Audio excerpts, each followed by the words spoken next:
गायक अशोक दर्जीको अहिले सामाजिक सञ्जालमा आएको यो भिडियोले साँच्चै मेरो चाहिँ मन रह्यो। अशोक दर्जी भाइ केही महिना अगाडि मात्रै टङ्क बुढाथोकी सँगबाट बाहिरिएका थिए, सँगै बसेका थिए। भानुबिनाको मन तुल्यो कि मनबिनाको ढल, यो चलचित्र आइसकेपछि यो चलचित्र पश्चात उहाँहरू बिचको के विवाद भयो थाहा छैन। त्यसपछि उहाँहरू छुट्टिनुभयो र अशोक दर्जी आफ्नै घर जाने निर्णय गर्नुभयो, घर पनि जानुभयो। अहिले अशोक दर्जीको एउटा भिडियो आएको छ, पैसा मागेर नदिएको भन्दै एकजना युवकले बेस्तरी कुटिरहेको छ। अब कुटिरहेको भिडियो आइरहँदाखेरि मन मान्नै माने। यो विषयमा मैले अशोक दर्जीसँग कन्ट्याक्ट गर्न पनि खोजेँ, उहाँको फोन लागेको छैन र मैले अन्य कलाकारहरूलाई पनि अन्य उहाँसँग जोडिएका व्यक्तिहरूलाई पनि यो भिडियो पठाएको छु।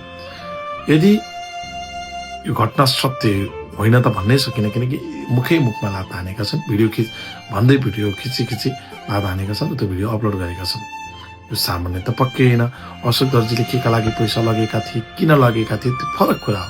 तर अशोक दर्जीलाई 12 सम्म पढाउँछु, सँगै राख्छु भनेर राखेका टिमले बिचमा किन छोडे भन्ने कुरा चाहिँ यो सबभन्दा गम्भीर हो। र अशोक दर्जीले यदि जानै चाहेको थियो भने पनि परिवारलाई सहज रूपमा जिम्मेवारी किन लगाइएन, जिम्मेवार व्यक्तिलाई चाहिँ जिम्मा लगाएर किन पठाएन भन्ने पनि विषय गहन छ।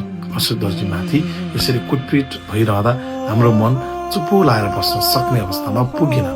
र मैले फेरि पनि भने, सम्बन्धित व्यक्तिहरूले यस विषयलाई चासोको साथ हेर्नुहोला। टङ्क बुढाथोकीज्यू, उहाँहरूको टिमले उहाँलाई किन घर पठाइयो यो विषयमा पनि जानकारी दिनुपर्छ, किनकि यसै यो केस यत्तिकै डिसमिस गर्नु हुँदैन।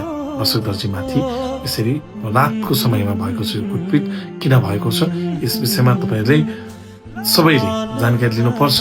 र मैले यो भिडियो पनि प्रहरी समक्ष पठाएको छु। यसमा सम्बन्धित व्यक्तिहरू को हुन् खोजी गर्नुपर्छ भनेर मैले पनि माग राखेको छु। तपाईँहरूले पनि राख्नु होला। यो ठिक होइन, गलत हो। गलतको विषयमा खबरदारी गरौँ। यदि अशोक दर्जीले पैसा तिर्न सकेका छैनन्, अर्थात् यो के हालतमा, उनी किन यस्तो हालतमा पुगे, यस विषयमा पनि हामीले विस्तृत रूपमा लियौँ। अशोक दर्जी गीत गाउन सक्ने मान्छे हुन्। उनले गाउन चाहे खण्डमा जति पनि गीत गाउन सक्छन्। पढाइको पनि अन्तिम चरणमा छन्। पढ्न पाउने समयमा यस्तो हुनु भनेको ठिक होइन। सबैजना अशोक दर्जीको न्यायका लागि लडौँ।